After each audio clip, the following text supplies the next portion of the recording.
con Gustavo y vamos a acompañar también a este programa con un audio muy interesante que después le diré o le vamos a contar sobre de qué trata.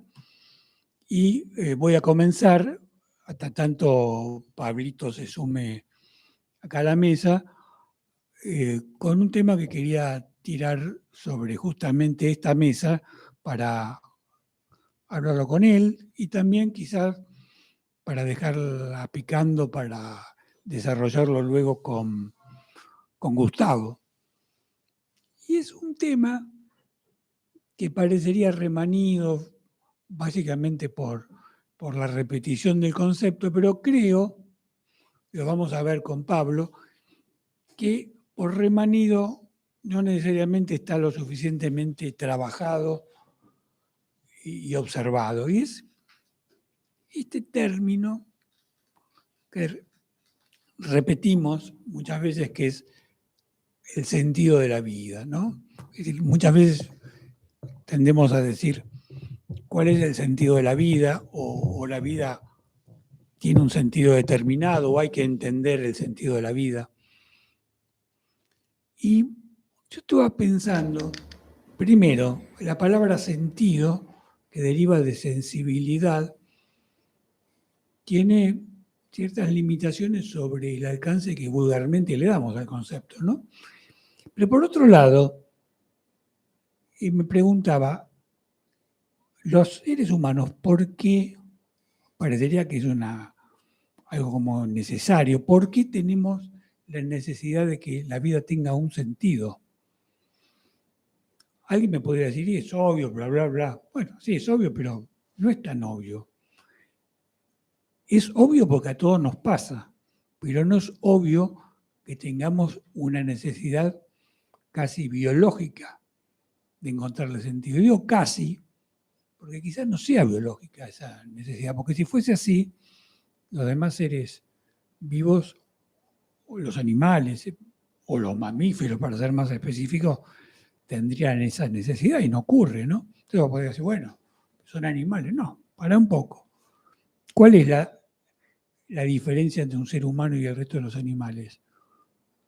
El razonamiento, el uso de un cerebro con un mecanismo mental por el cual la razón, la especulación mental, la tendencia a la racionalización y la conceptualización está incorporada diferencialmente respecto a los demás seres.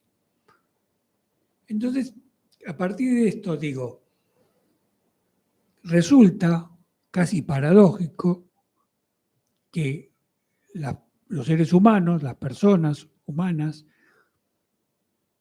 tengamos por esta característica que se supondría diferencial y que nos pondría al tope de la existencia en esta tierra, tendría justamente un conflicto casi insoluble, porque es una pregunta que en general tiene dos alternativas de respuesta. Una es decir, no sé, me refiero al sentido de la vida, y otra es crear una idea sobre el sentido de la vida.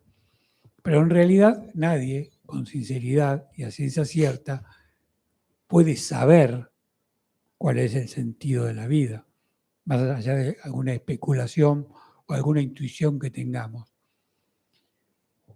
Y esta introducción que yo hago, antes de darle la palabra a Pablo para que nos dé su punto de vista, tiene que ver necesariamente con algo que está unido inseparablemente a esta búsqueda, que es el conflicto por la falta de respuesta.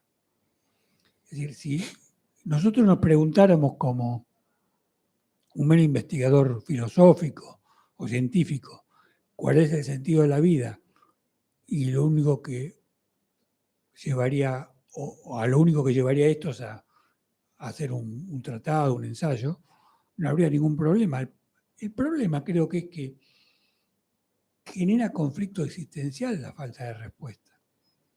Entonces, ¿qué nos pasa? ¿Por qué tenemos que encontrar esa respuesta o por qué buscamos esa respuesta y cuando no encontramos la respuesta podemos entrar en una crisis existencial. Y claro, la respuesta está atada necesariamente, como toda respuesta, a la razón. Y como generalmente ocurre con la razón, no me refiero al diario, ¿no? Me refiero a nuestra razón o a nuestra capacidad de raciocinio, las grandes preguntas nunca las responde. La razón no responde cosas instrumentales, coyunturales, técnicas, pero las grandes preguntas filosóficas, existenciales, no son respondidas por la razón. Entonces, si bien yo no tengo una respuesta de cuál es el sentido de la vida, indirectamente podemos concluir que hay una necesidad de la razón para responder algo que quizás desde la razón nunca se va a responder y que artificialmente quizás, en el sentido que no es una necesidad biológica, artificialmente digo, tendemos a buscar una respuesta en un lugar donde respuestas aparentemente no hay. Y bueno, es una introducción. Yo ahora le voy a dejar a Pablo la palabra para, en todo caso, cambiar ideas sobre esto y ver qué otros matices tiene la cuestión. Así que, Pablito, ¿qué tal? Bueno, aprovecho a saludar. Buenas noches a todos. Hoy me subo un minuto tarde. Yo creo que tiene que ver con la pregunta que todos nos hacemos de manera inconsciente, que es ¿por qué haría algo?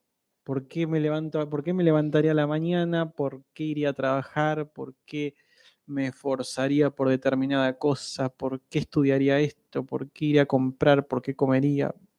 ¿Por qué? Creo que es una pregunta que incluso hasta sin ponerla en palabras, quema. Es una pica, ¿no? Es algo que pica. Y está bueno porque acá voy a ampliar un poquito el abanico para tocar los temas que son adyacentes al sentido de la vida, que es todas las cosas que nos mueven, que nos sirven como combustible para hacer cosas, para seguir hacia adelante, para esforzarnos, para ponerle mérito a la cosa. Claro, cosas conexas a eso, así que tienen mucho que ver con esa energía que uno necesita para, ¿no? Claro, ahora el tema es la naturaleza de esa energía, ¿no? Porque yendo un poco más a lo básico, nosotros somos seres emocionales y las emociones tienen un impacto muy directo en nuestra psiquis y en nuestro cuerpo. Es algo muy químico, muy biológico, más allá de que normalmente el inicio es psicológico, tiene un impacto muy, muy directo y suele convertirse rápidamente en combustible para movilizarnos, ¿no? Como si fuera esa electricidad que está moviendo una polea automática.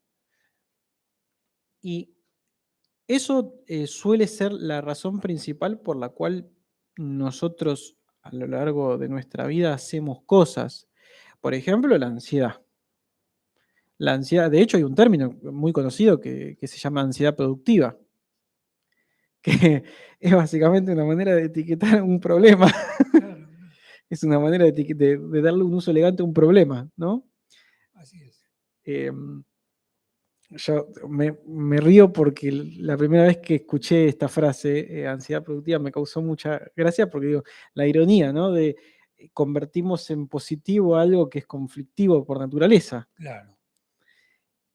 Y como está la ansiedad, hay un montón de otras emociones que nos llevan o para arriba, que nos ponen allá arriba y nos quitan el sueño, nos activan para ser mucho más productivos, Sí, hacer la un montón de angustia, por cosas. ejemplo. Exacto. O también que nos Depresión. desmotivan y nos llevan para el otro lado. Y vos fíjate que la angustia, la depresión Ansiedad. o la ansiedad Están muy vinculadas a la pregunta esta que nos hacíamos. Las tres están vinculadas a esta pregunta, ¿no? Que nos hacíamos del sentido de la vida. Porque a veces, claro, lo atribuimos a hechos muy particulares, pero en Sí, o realidad...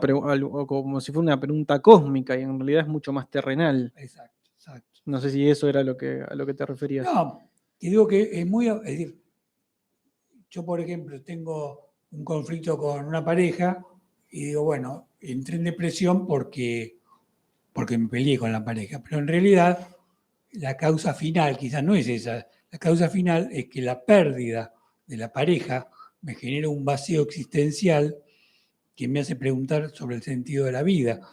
Y es mucho más complejo.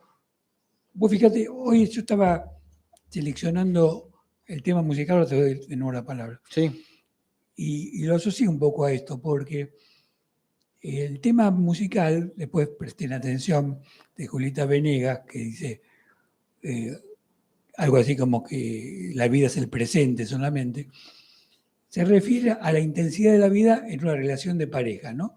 Es como que cuando vos te acoplás existencialmente en una pareja, cualquiera sea la característica de la pareja, sentís que la vida tiene sentido. Y de repente la pareja se desmembra y la vida ya no tiene sentido. Y cualquiera que pueda observar con un poco de inteligencia puede decir, la vida puede tener o no sentido porque otra persona está o no está al lado tuyo. Parecería obvio que no, pero así lo vivimos.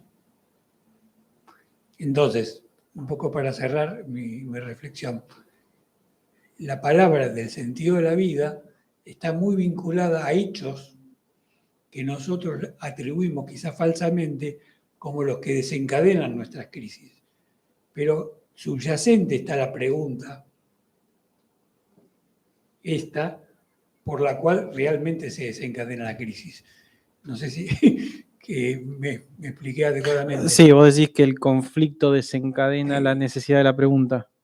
El conflicto está subyacente y que el hecho puntual es el que está enmascarando. Ah, y que lo trae a la superficie. Exacto.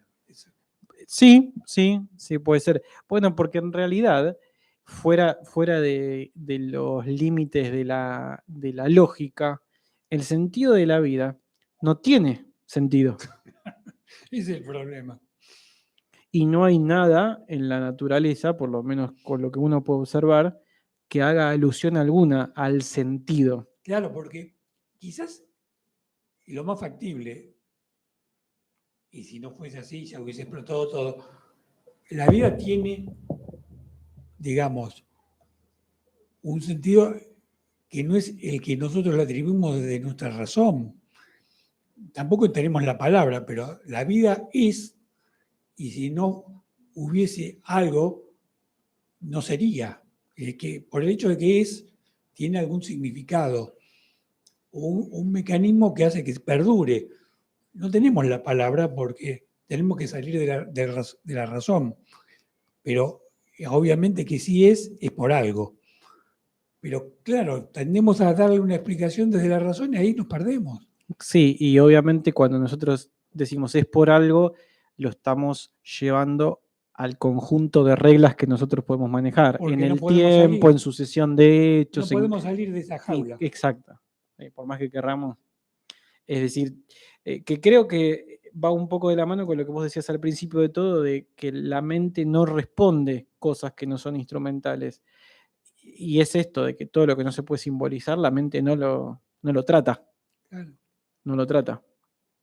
Por eso es muy importante, no sé si tendrá directa relación, pero quizás sí, confiar más en la intuición, confiar más en esa inteligencia a la que se refería Krishnamurti, que es a la que accedes cuando te liberas del condicionamiento, porque esa inteligencia o esa intuición es la que te permite tomar contacto con algo que no es del pensamiento.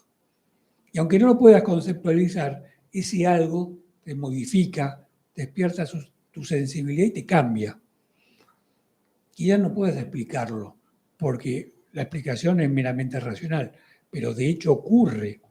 En la medida que vos rompes el bloqueo, entras en otra dimensión de la existencia. Por eso es tan importante y urgente desafiar el condicionamiento y la estructuración tal cual yeso se estructura en nosotros, porque si no nos liberamos de esa jaula, nuestra vida es muy rutinaria, muy monótona y muy vulgar. Así que creo que esta pregunta puede disparar muchos interrogantes más que respuestas, ¿no? Pero interesantes. Sí, como la validez de la misma. Exactamente. Bueno, así que creo que valió la pena hacer esa pregunta, que por supuesto no tiene respuesta, pero indirectamente nos mete en una esfera muy, muy interesante. A mí me gustaría agregar Dale. una cosita más, Dale. que tiene que ver con lo que yo decía al principio de este combustible que nos proveen las emociones. Está en nuestra naturaleza que nosotros no tengamos completo control de las cosas. Somos seres limitados por diseño. Entonces, eso implica que van a surgir acontecimientos en nosotros mismos que van a estar más allá de lo que planifiquemos. Y eso es una idea con la que nos tenemos que amigar. Nos tenemos que amigar con que no podemos tener control de todo. Podemos creer que nos podemos armar de una coraza, pero bueno, creo que eso ya quedó muy caduco. Pero sí es importante también observar la ficción, producto de la cual vemos proyectados o en una persona cierto sentido, como si tal persona, tal tercera persona fuera caminando por la vida con un sentido, y que quizás no es tan así, que quizás son estas emociones actuando, operando, que nos llevan a hacer las cosas hasta más ridículas a veces, porque hay personas eh, que, que que tienen un nivel de esfuerzo que no se condice ni siquiera con lo que quieren, pero es tan inconsciente, es tan inconsciente. Por eso la importancia de observar dónde está, de dónde viene mi combustible, qué tan genuino es, cuál es la naturaleza del mismo y si la naturaleza es el conflicto, qué precio estoy pagando por ello. Que no esté adulterado el combustible porque el motor puede empezar a funcionar mal. Sí, sobre todo, y esto tiene que ver mucho con la modernidad, en nombre de la productividad. Claro, seguro que es así. Bueno, creo que más o menos quedó redondeado el tema. Vamos a escuchar un audio muy interesante que nos va a leer nuestra amiga Claudia Siak, que ya en su momento nos aportó con su calidez su palabra, que nos toca indirectamente, como ocurre en general en sintonía, una cuestión que tiene relación con esto. Así que vamos a decirnos a nuestro amigo Nico que lo ponga, vamos a hacer un intermedio musical para reflexionar sobre eso y luego vamos a cerrar el texto. Y luego sí nos encontraremos con la estrella del programa. Nico. Sabemos que Krishnamurti constantemente nos decía que no había leído libro alguno de filosofía, que su enseñanza era simple producto de su observación de la vida real. Era evidente que intentaba alejarse de todo aquello que solo fuere un marco teórico. Nos insistía en ver nuestras propias vidas y las de nuestros semejantes y desde allí partir. En el libro que en varios párrafos reproducimos, la autora nos lleva en un viaje imaginario a contactarnos con la sabiduría vivencial perenne que se ha preservado a lo largo de los tiempos. La filosofía como sabiduría. Cuando oímos la palabra filosofía, casi todos pensamos de inmediato en la disciplina académica, en gran medida abstracta y autorreferencial, que lleva ese nombre. En esa rama del saber a la que se entregan individuos sesudos y extremadamente serios, proclives a encerrarse en sus especulaciones y en bibliotecas sombrías mientras la vida fluye, magnífica y palpitante, al margen de sus disquisiciones y al otro lado de las ventanas. Pocos ecos quedan ya en esta palabra de lo que quiso ser originalmente esta actividad. Amor a la sabiduría entendida no solo como un saber acerca de las verdades más profundas, sino también como arte por excelencia de la vida. La filosofía cambió de naturaleza, abandonó su función originaria, pero siguió conservando la denominación que la asociaba a la sabiduría, al aprendizaje de vivir, al camino de la plenitud y la libertad interior. El lugar arquetípico de la sabiduría desapareció. El lugar arquetípico de la sabiduría, en buena medida silenciado en nuestra civilización, es precisamente aquel que aúna de forma indisociable conocimiento, experiencia directa, transformación personal y liberación interior. El que evidencia que no hay verdadera filosofía sin despertar, sin una modificación profunda de nuestro ser, que es el preámbulo de la visión interior, que el compromiso con la verdad pasa por el compromiso con la propia veracidad y que cuando no es así, el conocimiento filosófico no solo es estéril, sino falaz. Pero la sabiduría es indestructible. Una y otra vez aflora, ajena a márgenes disciplinarios y a legitimaciones oficiales, allí donde alguien está profundamente comprometido con la verdad.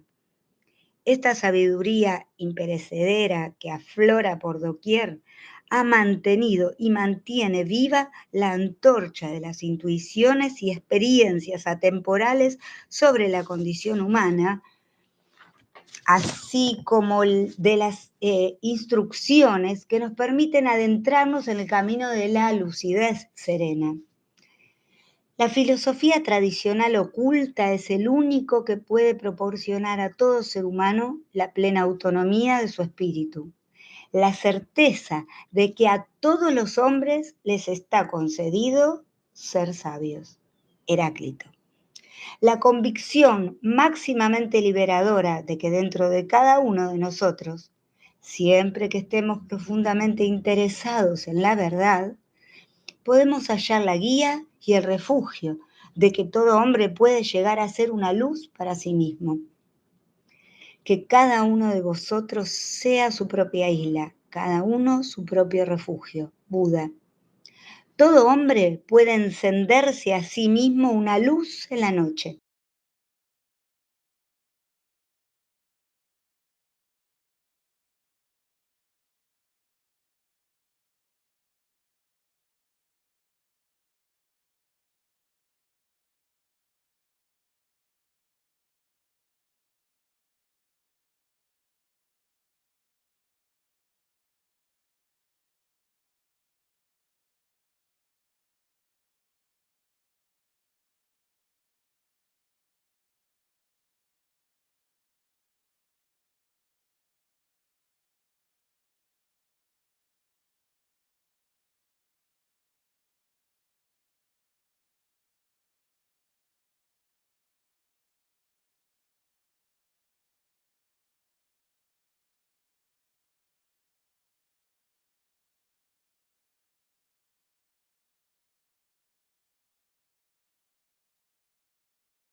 La sabiduría como terapia o arte de vida.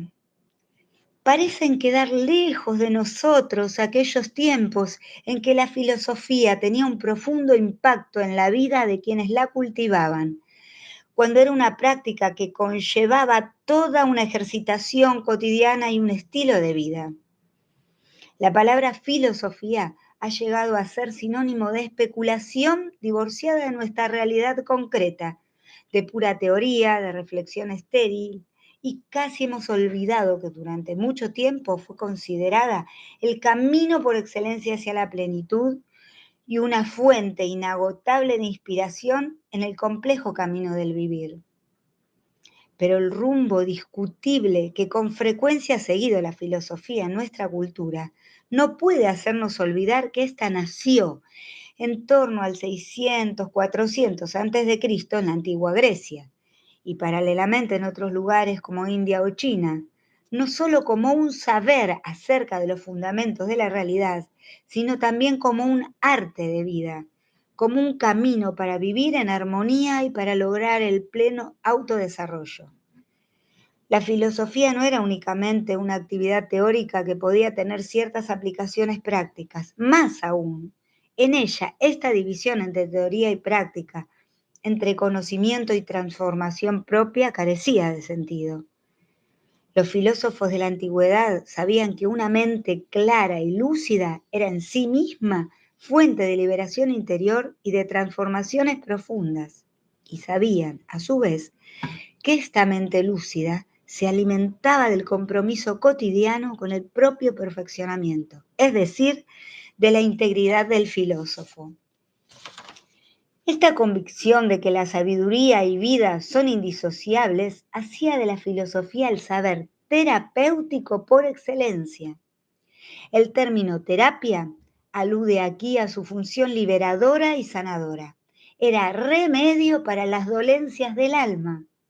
Los primeros filósofos sostenían que el conocimiento profundo de la realidad y de nosotros mismos era el cauce por el que el ser humano podía llegar a ser plenamente humano, que el sufrimiento en todas sus formas era, en último término, el fruto de la ignorancia. Consideraban que la persona dotada de un conocimiento profundo de la realidad era, al mismo tiempo, la persona liberada, feliz, y el modelo de la plenitud del potencial humano, el sabio. La filosofía así entendida, la sapiensal, se propone inspirar más que explicar. No nos invita a poseer conocimiento, sino a acceder a la experiencia de un nuevo estado de saber y de ser, cuyos frutos son la paz y la libertad interior.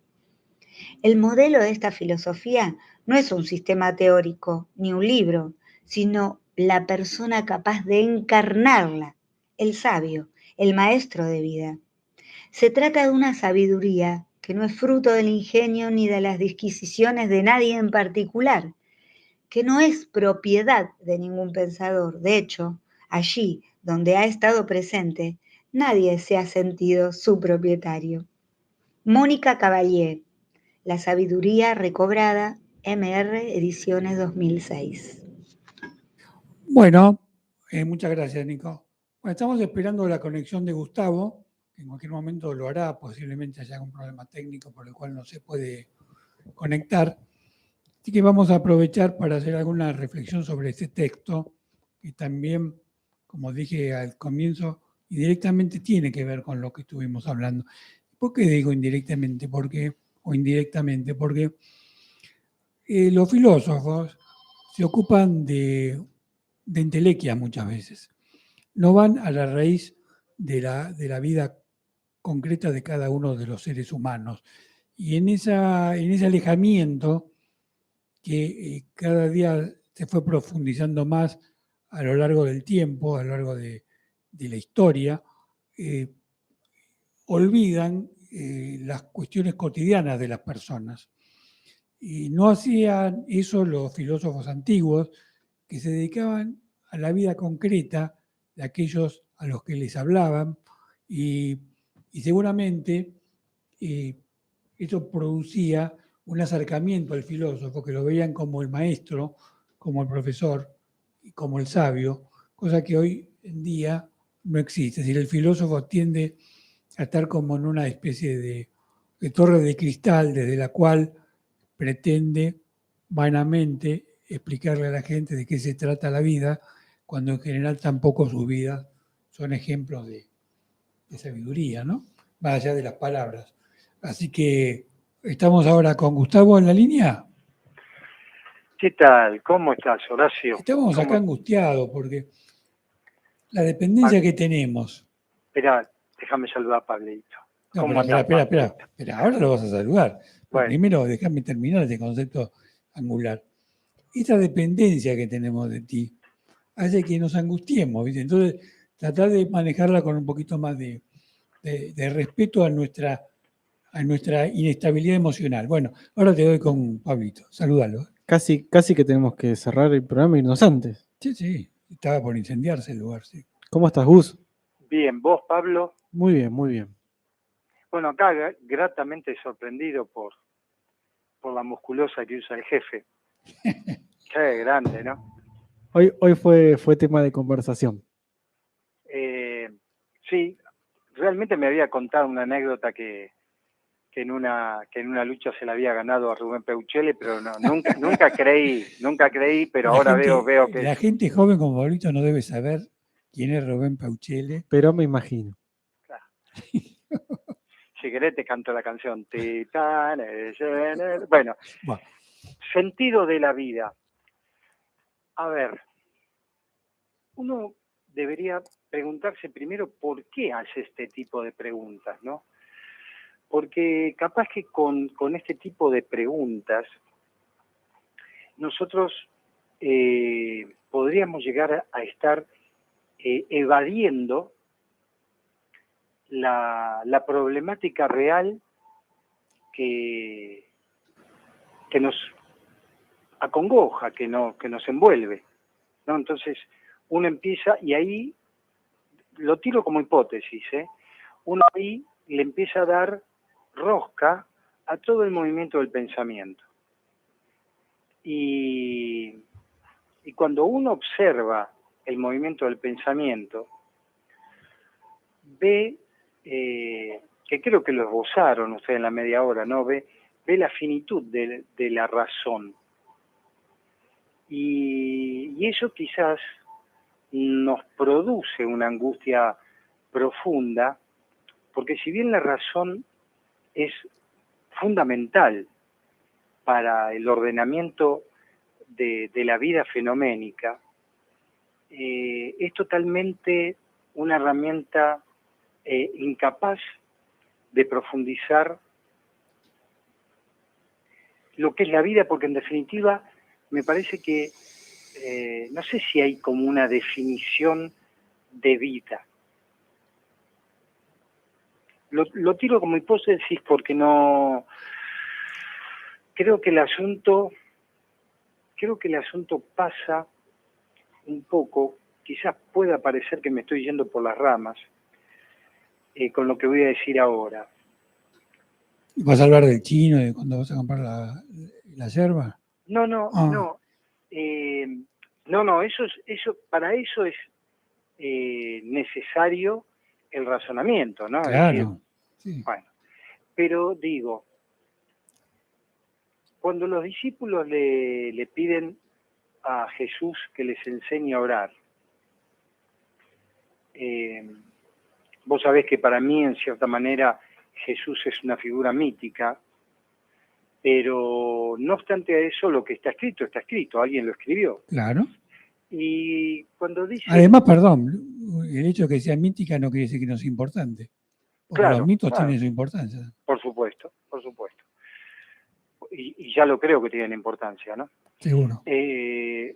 Padre nuestro que estás en los cielos. Ahí hay una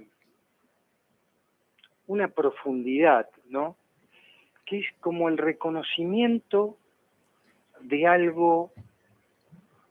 Cuando digo Padre me refiero a creador, a creación, ¿no? Como cuando un artista expresa lo que está sintiendo, está expresando esa presencia que está viviendo y la plasma en mayor o menor medida de acuerdo a su capacidad, ¿no? Esculpiendo algo en un lienzo, en un poema, en una canción, en una melodía, ¿no? Ese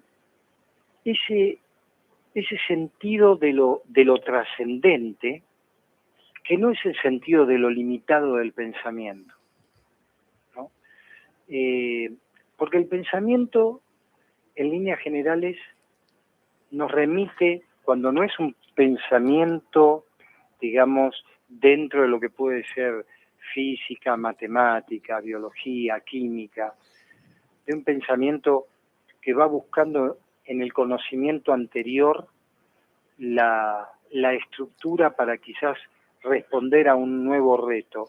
Pero en esto interno de encontrar un sentido a la vida, nosotros nos damos cuenta que ahí el pensamiento no puede, ¿qué va a buscar? Palabras de un místico, de un filósofo, de un sabio, pero no son vivas para esa persona, son Ahora, cosas muertas, ¿no? yo agregaría sobre lo que vos dijiste, especialmente la cita bíblica, que incluso en esa búsqueda bíblica hay una preeminencia de la razón, porque esa persona que pregunta sobre el Padre que está en el cielo, o como lo denominemos de acuerdo al mito al que recurramos, es también una necesidad de la propia razón, porque necesita explicar por qué existe la vida, por qué estamos en esta tierra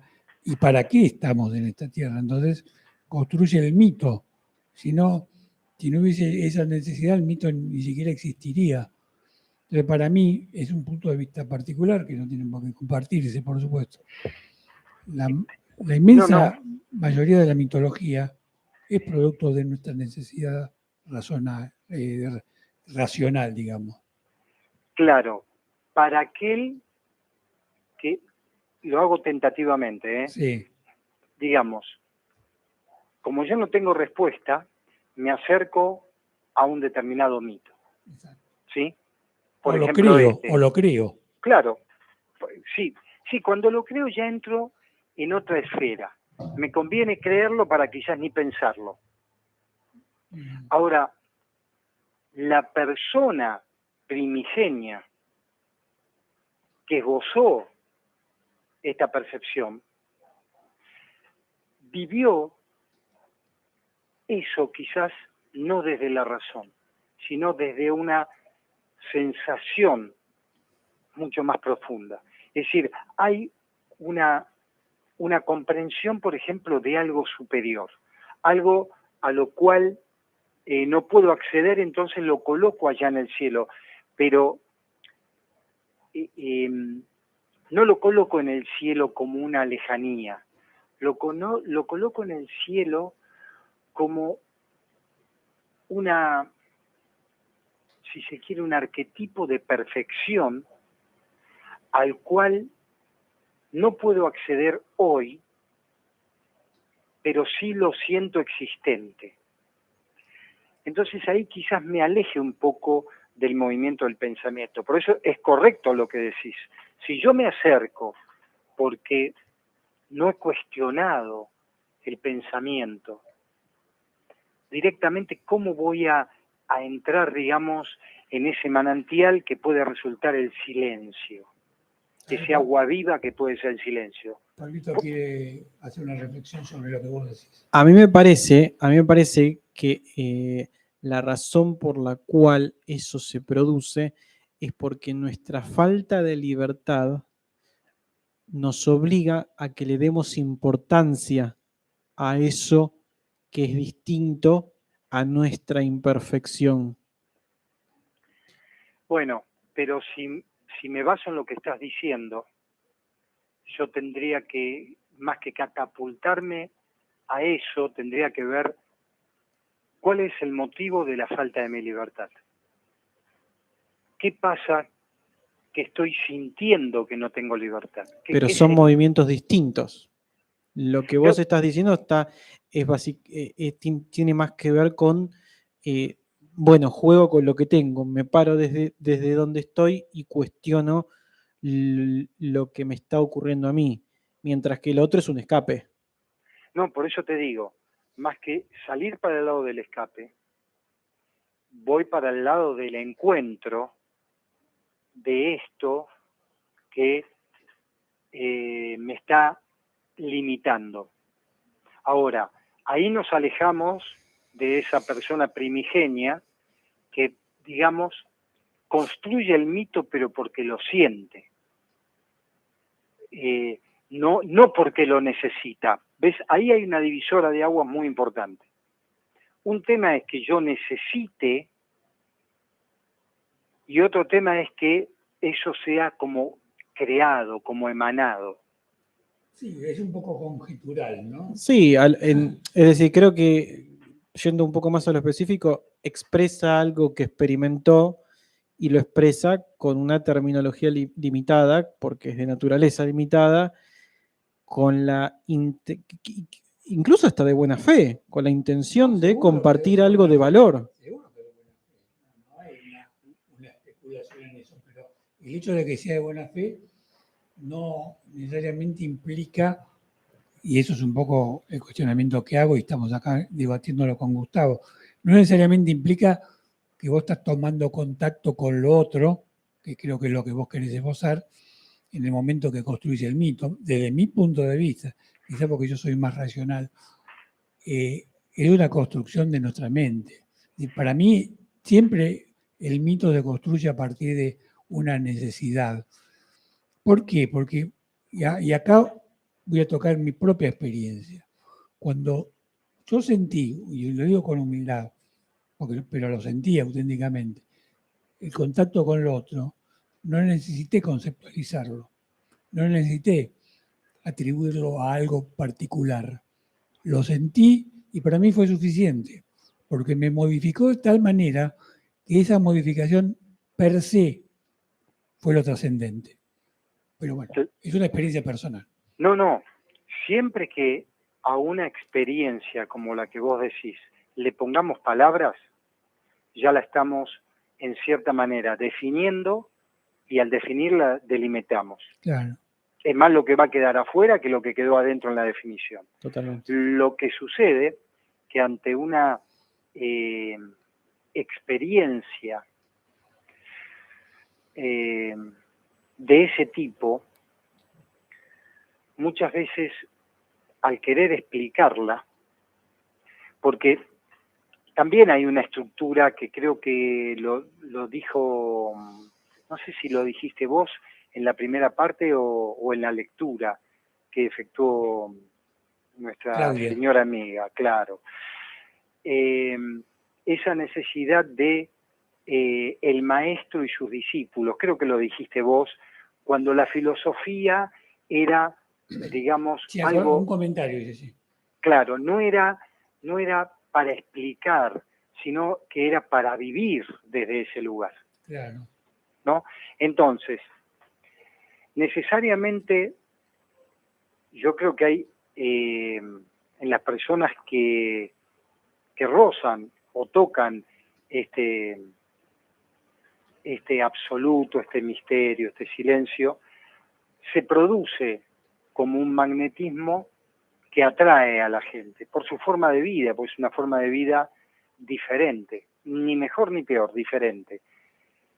Pero muchas veces en esa atracción de gente se ven obligados a explicar eso que sintieron y ahí se crea el mito. Es decir, los seguidores toman a esa explicación como la totalidad de la cosa. Está viendo la escaloneta ahí, claro. Sí. Trae y lleva un poco de respeto a la escaloneta porque es mística. Claro. Bueno, los oyentes pueden aprovechar esos instantes y hacer pedidos claro. Al Eterno. ¿Al delivery, vos? No, cuando pasa la escaloneta pueden hacer pedidos y serán correspondidos, Sí. sabiamente correspondidos. Bueno, volvamos a las cosas importantes. Pero bueno, no, y mirá, se relaciona, porque la gente en la oración Sí, siempre coloca lo propio, su problemática. Y en relación a esto, la oración no es eso, sino que la oración es conectar con eso otro para que eso otro marque el ritmo. No el ritmo que yo le quiero imprimir a la vida, sino entender el ritmo que la vida da. Y eso también nos lleva a vivir el momento, a vivir el instante. Porque si yo le propongo a la vida lo que quiero, estoy haciendo una proyección, desde un deseo que viene desde lo anterior a esa proyección que es para el mañana. A mí me gustaría esto que estás diciendo vos, vincularlo a la meditación. ¿Y por qué lo quiero vincular? Porque creo que la única manera de poder acceder en libertad profunda al contacto con lo otro es a través de la comprensión de los condicionamientos que tenemos.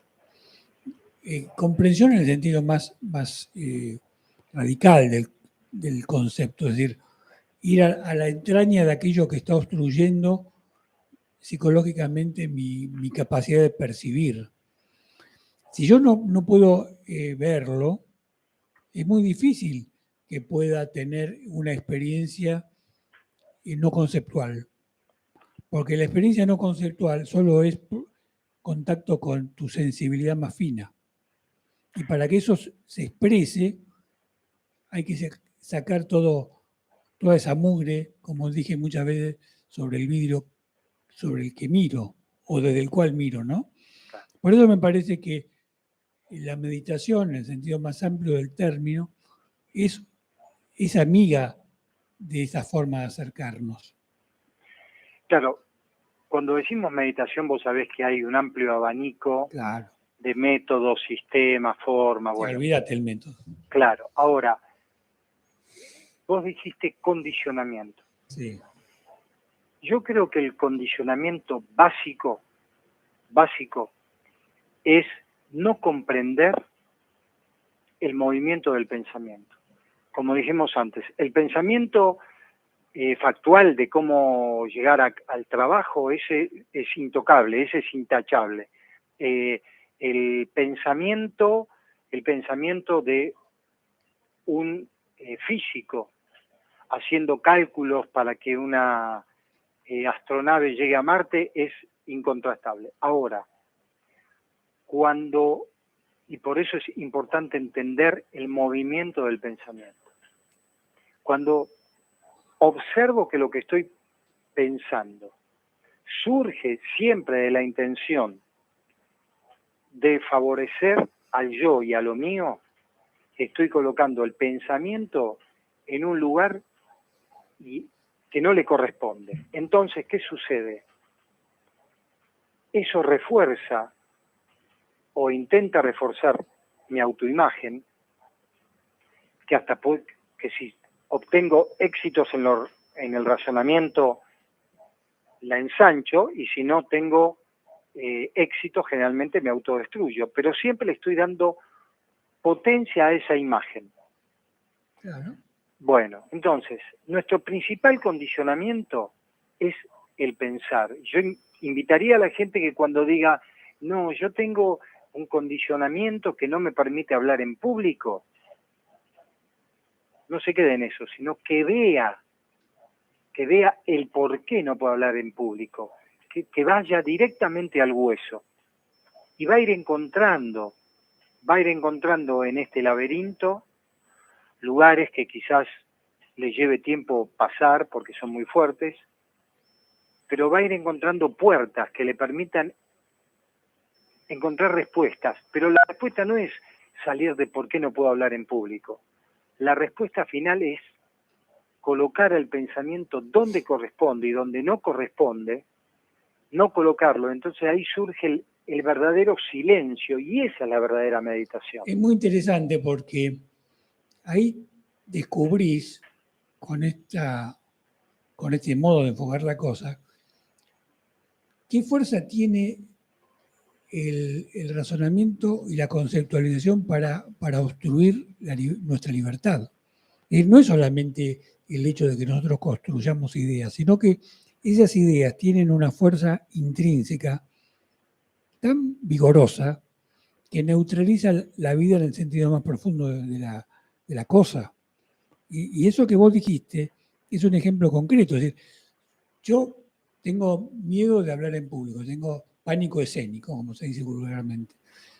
Y lo único que hago quizás es describir el pánico escénico sin ir a la raíz de por qué se genera ese pánico escénico. Que puede haber 1000 factores, pero seguramente hay un factor que está vinculado a algún concepto que se me enquistó en mi cabeza y que me llevó a ese pánico, ¿no? Claro. Y ahí me parece que es un terreno muy rico, o mejor dicho, ese es un terreno muy rico sobre el cual podemos investigar porque nos permite ver desde otra perspectiva el pensamiento, como obstrucción a nuestra libertad. Y bueno, me hiciste pensar con lo que dijiste en esta frase que antes dije del Padre Nuestro. Sí. Padre Nuestro que estás en el cielo. Bueno, ahí tenemos un camino que puede ser el escape. Sí. Pongo algo allá lejos y bueno. O puede ser la comprensión del movimiento de la vida que no puedo controlar, como creo que lo había dicho Pablo en la primera media hora. No puedo establecer un control, no tengo seguridad si me voy a despertar, si me voy a terminar acostando esta noche. Entonces, pero eso tiene que ser, ojo, comprensión. Acá no hablamos de dogma, no hablamos de ser fanáticos, ni de escapar, sino que hablamos de que eso es, comprensión es energía, comprensión es claridad.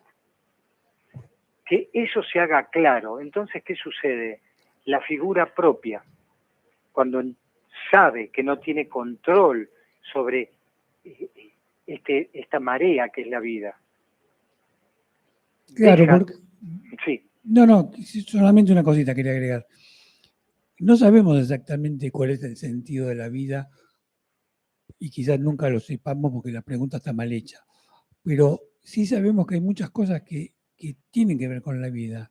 La inseguridad, la incertidumbre, la falta de certeza, la vinculación a cuestiones ajenas a mi interés propio. Estas cosas tienen que ver con la vida y son todas las cosas que no queremos aceptar. Eso simplemente quería decir. No, y vos arrancaste diciendo una pregunta mal hecha. Bueno, una pregunta mal hecha es más valiosa que no hacerse preguntas. Sí, porque por lo menos te hace comprender el sinsentido. Y cuando comprendes el sinsentido, avanzás. Claro. Entonces, de repente, ¿qué es una pregunta mal hecha? No, es una pregunta que después uno, si investiga también, podrá encontrarle distorsiones, pero ya ese propio movimiento que generó, que son movimientos hacia adentro, no hacia afuera. Nosotros estamos tratando de buscar hacia adentro, y ahí está la riqueza y la importancia. Claro, porque además si uno realmente hace carne, por ejemplo, que esa pregunta está mal hecha en el sentido más amplio, la angustia se disipa. En cambio, si yo me desespero por encontrar la respuesta, que nunca voy a encontrar o me la voy a inventar, que es lo mismo, la angustia me acompañará hasta el fin de mi vida. Bueno, entonces podríamos decir como que cierre, que el sentido de la vida puede ser el movimiento hacia adentro y no hacia afuera. Puede ser. Por lo menos es necesario. Muy bien. Bueno, Mr. Moto, te dejo un abrazo. Pablito, usted sí, sobriamente vestido con una remera celeste. Celeste y blanca como la academia. Sí. Merece mi aprobación. Intercambiamos roles igual, porque hoy, para ser un poco transparente, le comentaba a Horacio de que yo soy fanático de las musculosas. Así que... Así que, pero no se anima a usarla porque está muy condicionado. Está Claro, condicionado. estoy condicionado. Muy bien, señores. Hasta luego, Que Ivo. tengan una hermosa semana. Chau, chau. Buenas noches. A la luz de Krishnamurti, mi único interés es hacer que los hombres sean absoluta e incondicionalmente libres. Io sarò per te